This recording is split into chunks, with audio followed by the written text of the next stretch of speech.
The deal that holds North America together expires in 30 days. And Canada is not at the table. Let that sink in for a moment. Not a rumor, not a leak, not speculation. The agreement that moves $1.6 trillion in goods every single year. The agreement that employs tens of millions of workers across 3 countries. The agreement that keeps grocery prices manageable, that keeps auto plants running, that keeps the lights on in factories from Monterey to Manitoba. That agreement is about to expire. And the country that helped build it, the country whose entire export economy depends on it, has not received a single formal invitation to negotiate its future. This is Power Decoded, where every shift in global leverage gets stripped down to what it actually means for the world you live in. Subscribe, hit the bell, and share this, because what is unfolding right now is something that will reshape North America for decades. 30 days, that is what remains. And the silence coming out of Washington toward Ottawa is not accidental. Intelligence analysts covering North American trade dynamics are already flagging this as one of the most structurally dangerous diplomatic freezes in the history of the USMCA framework. Because what looks like a scheduling oversight, what looks like a busy negotiating calendar, is almost certainly something far more calculated, far more deliberate, and far more dangerous.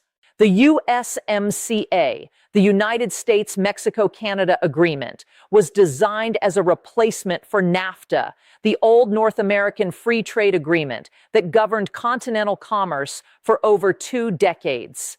When it was signed in 2020, it came with a built-in review mechanism. Every 6 years, the 3 countries were required to meet and formally confirm their commitment to the agreement or initiate a renegotiation process. That deadline falls on July 1st, 2026. That is 30 days from today. And as of right now, the United States and Mexico are engaged in active bilateral discussions. Canada has been sidelined, not marginalized, not delayed, sidelined. There is a difference, and that difference changes everything. To understand why this matters, you first have to understand what the USMCA actually does. This is not just a trade agreement in the abstract policy sense. It is the operating system of an entire continental economy. Every car that rolls off an assembly line in Detroit has components that pass through Canadian steel mills and Mexican manufacturing plants. Every container of fresh produce that arrives in a Chicago grocery store moved through a supply chain that crosses at least one international border.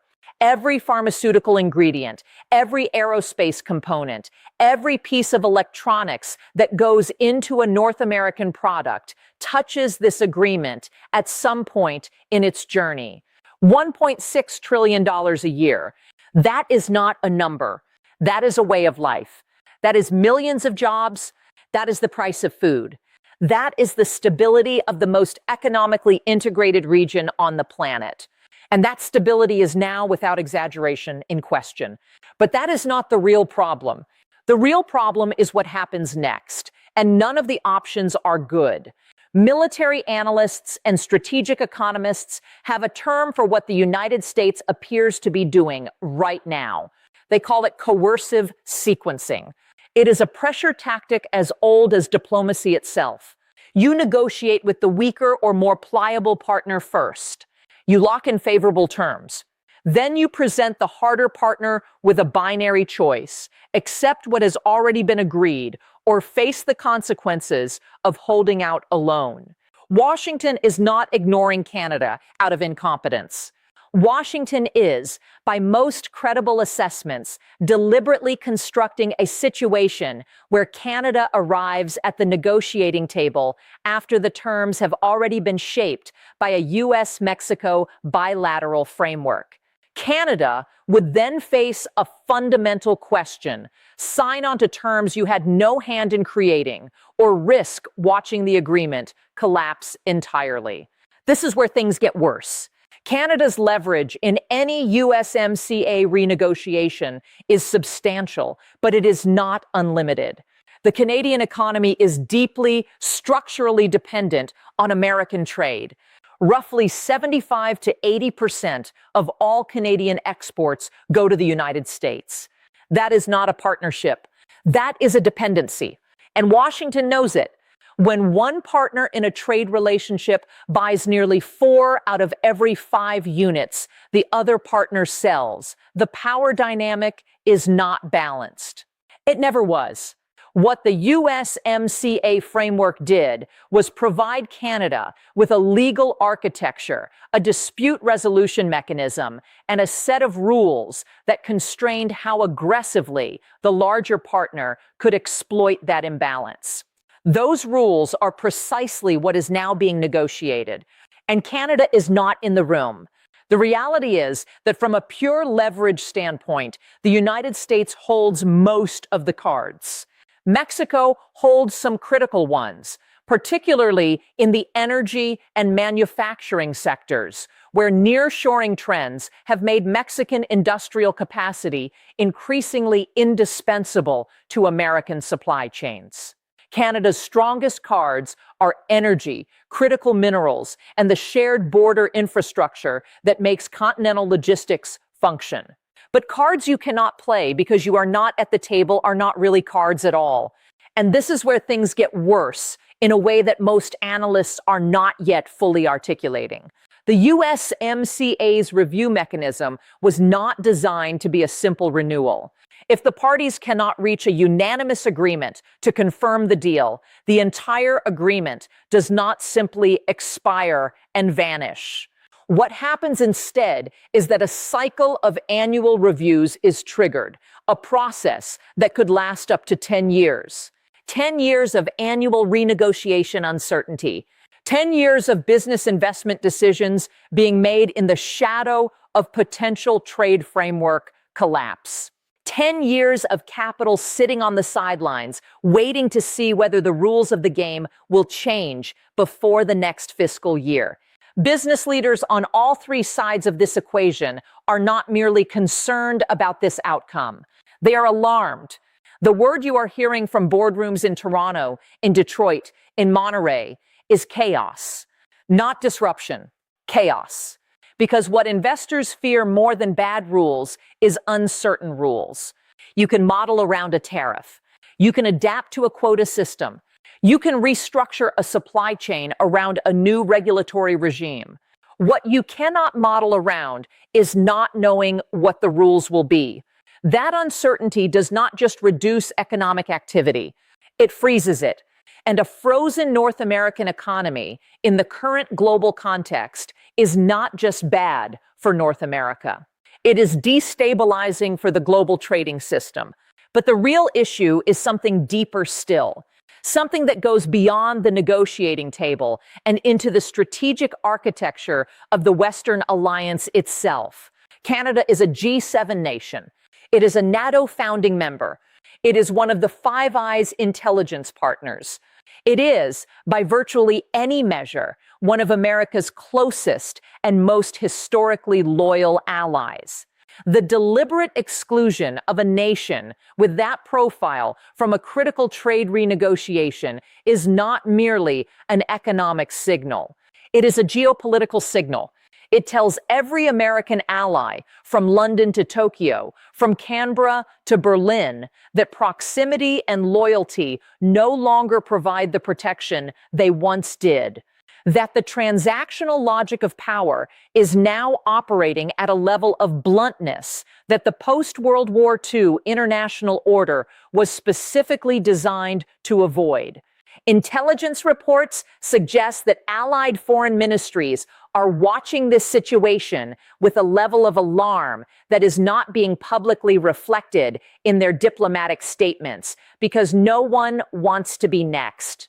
This changes everything, not just for Canada, for the entire framework of how allied nations relate to American economic power. Now let us walk through what Canada's actual options are, because this is where the analysis gets genuinely painful. There are several paths Ottawa can theoretically take. And when you examine each one carefully, each one leads to a worse place than the last. Option 1, Canada accepts the bilateral US-Mexico framework as presented and signs on to whatever terms Washington and Mexico City have already agreed. This preserves the trade agreement, but at a catastrophic cost to Canadian sovereignty in the negotiation. It signals that Canada can be frozen out and forced to accept pre-negotiated terms without consequence. It sets a precedent for every future renegotiation, every bilateral dispute, every leverage moment between Ottawa and Washington. It may keep the supply chains moving, but it hollows out Canada's position as a co-equal partner in the continental economic architecture. The trade agreement survives. Canada's standing within it does not. Option 2, Canada refuses to accept pre-negotiated terms and demands full trilateral renegotiation before the July 1st deadline. This sounds principled. It is, but the timeline makes it nearly impossible to execute. You cannot renegotiate a $1.6 trillion trade framework in 30 days. Not under normal circumstances. Certainly not when one party has been excluded from the process for weeks or months. The likely outcome of this option is not a successful trilateral negotiation. It is a missed deadline, and a missed deadline triggers the 10-year annual review cycle. Canada takes the principled stand, and Canada gets blamed by its own business community, its own provinces, and international markets for triggering the uncertainty. Option 3, Canada escalates diplomatically. Ottawa takes the freeze public, mobilizes allied pressure, uses its G7 platform and NATO standing to frame the American maneuver as a destabilizing act that undermines allied cohesion. This has some theoretical appeal. It internationalizes the issue. It puts Washington on defense in a multilateral forum. But the practical reality is that every G7 ally dealing with their own bilateral pressures from Washington will be deeply reluctant to formally align against American trade policy. The Europeans have their own deal to protect. Japan has its own anxieties. Australia is navigating its own complex trade environment. Canada's allies will offer private sympathy and public silence. The escalation option produces noise. It does not produce leverage. Option 4, Canada retaliates economically. Ottawa begins imposing its own targeted tariffs on American goods, restricts energy exports, creates friction at the border for specific sectors. This is the most emotionally satisfying option for a Canadian political audience. And it is the most economically self-destructive one, because Canada's economic exposure to American trade is so lopsided that a trade war is not a symmetrical contest. It is a large economy absorbing manageable pain, while a smaller economy absorbs catastrophic pain. The sectors Canada would target, agriculture, steel, automotive, employ millions of Americans, yes, but they also employ millions of Canadians. Any Canadian retaliatory measure that is painful enough to change American behavior is also painful enough to severely damage the Canadian economy in the process. There is no surgical option here. It is mutually assured disruption, except the destruction is not mutual. It is much more Canadian than American. Option 5, Canada simply waits. Ottawa plays the long game, absorbs the short-term humiliation of being sidelined, monitors the US-Mexico talks, and prepares to negotiate from whatever position remains available when Washington finally decides to engage. This is the most politically painful option domestically. A government cannot explain to its population why it is passively watching its most important trade relationship being restructured without its input. But it may be the most strategically rational because the alternative, any of the alternatives, carries costs that could be worse than the indignity of waiting. The problem is that waiting also surrenders every deadline. Waiting means the clock runs out. Waiting means the annual review cycle begins anyway. And Canada ends up in the worst position. It absorbed the diplomatic humiliation without preserving the framework, and it now faces a decade of uncertainty anyway. Military analysts are already warning that this scenario has a name. It is called the no-good option trap, and it is constructed deliberately. You position the target country such that every path available to it leads to an outcome that serves your interests. Canada resists. The deal collapses. Markets destabilize. Ottawa gets blamed. Canada capitulates. Washington gets favorable terms and a confirmed precedent for future leverage. Canada escalates internationally. Allies stay silent. Canada looks isolated. The pressure increases. Whatever Canada does, the pressure does not relieve. It redirects, and that is precisely what a coercive sequencing strategy is designed to produce. This changes everything about how we understand North American economic integration. Because for 3 decades, the story we were all told, the story embedded in NAFTA and then in the USMCA, was that North American integration was a mutual project.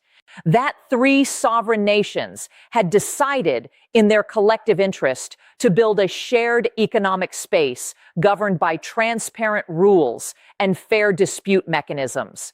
That no partner could be arbitrarily disadvantaged because the rules applied equally. That was the story. The reality, as we are now watching unfold in real time, is that the rules were always applied within a power structure. And when the power structure shifts, when one party decides the rules are less important than the outcome it wants to produce, the institutional framework that was supposed to constrain that behavior reveals exactly how much weight it actually carries. Defense experts understand that economic coercion operates by the same basic logic as military coercion.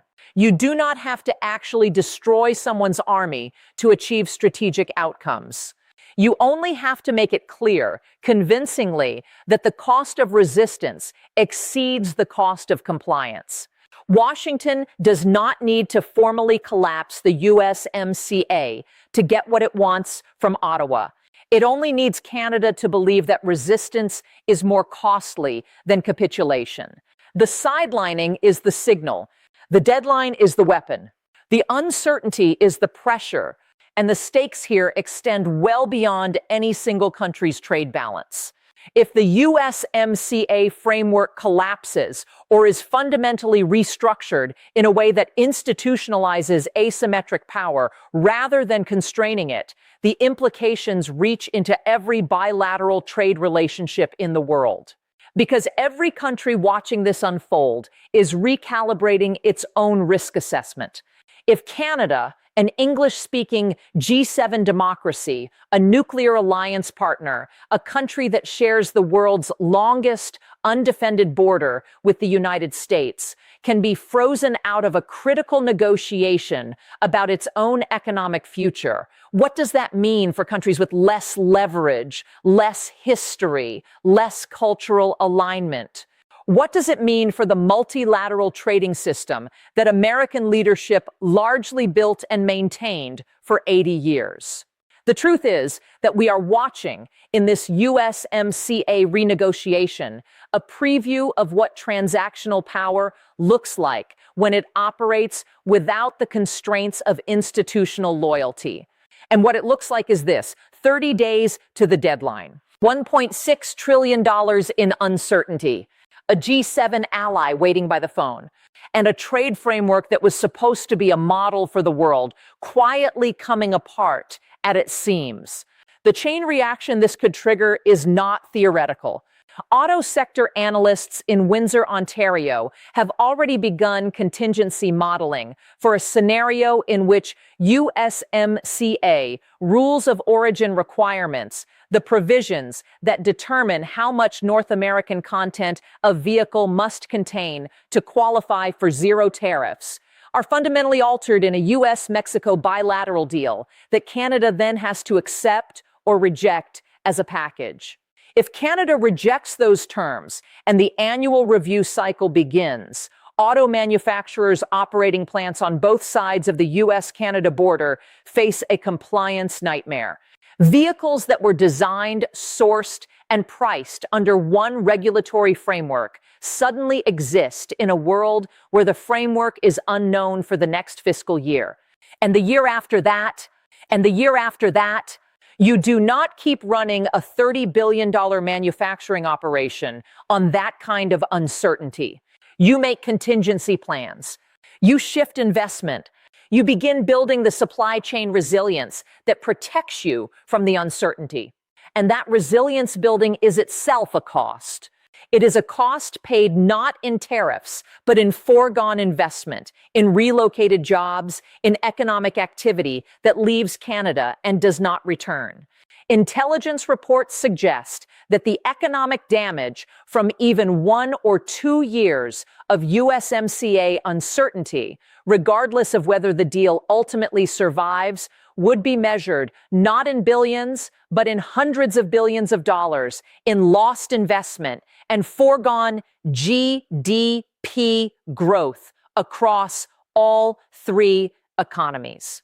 The American economy would feel it in higher consumer prices, in supply chain disruptions, in the slower rollout of domestic manufacturing initiatives that depend on North American component sourcing.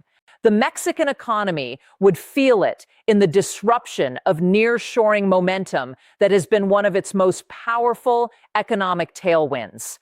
The Canadian economy, most exposed, most dependent, would feel it most acutely of all. The housing market, already under severe pressure, would contract further as economic confidence erodes. The Canadian dollar, already weakened, would face additional selling pressure. Interest rate policy, already constrained, would face competing demands from inflation on one side and growth support on the other. The macroeconomic picture for Canada in a USMCA collapse scenario is not a recession. It is something closer to a sustained multi-year compression of economic potential that would take a generation to fully reverse. This is where the global dimension of this story comes into focus. And it is the dimension that most reporting on this subject is missing entirely. We are living through a moment of fundamental restructuring in the global trading order. The multilateral frameworks that were built after 1945, the GATT, the WTO, the network of bilateral and regional trade agreements, were all constructed on a shared premise. That premise was that the mutual benefits of open trade were sufficient to constrain the worst impulses of national power politics. That countries, even powerful ones, would accept constraints on their unilateral behavior because the economic rewards of the system outweighed the short-term gains of exploiting it.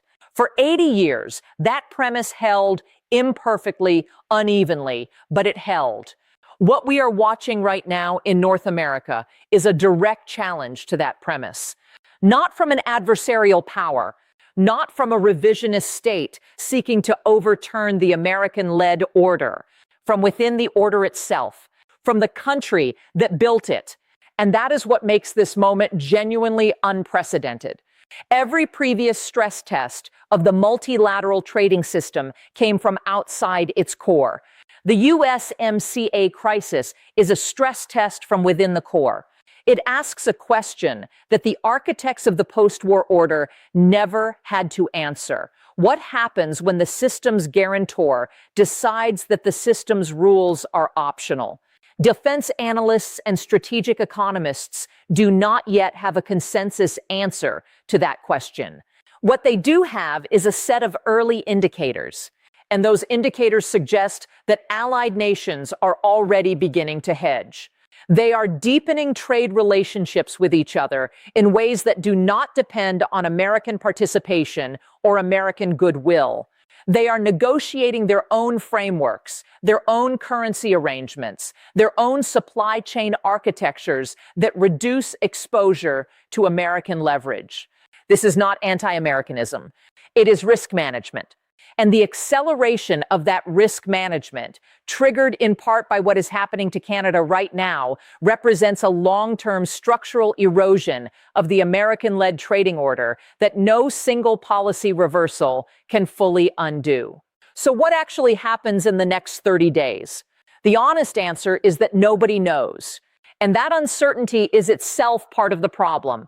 There are scenarios in which Washington pivots, invites Canada back to the table, and a rushed trilateral agreement is hammered out before July 1st.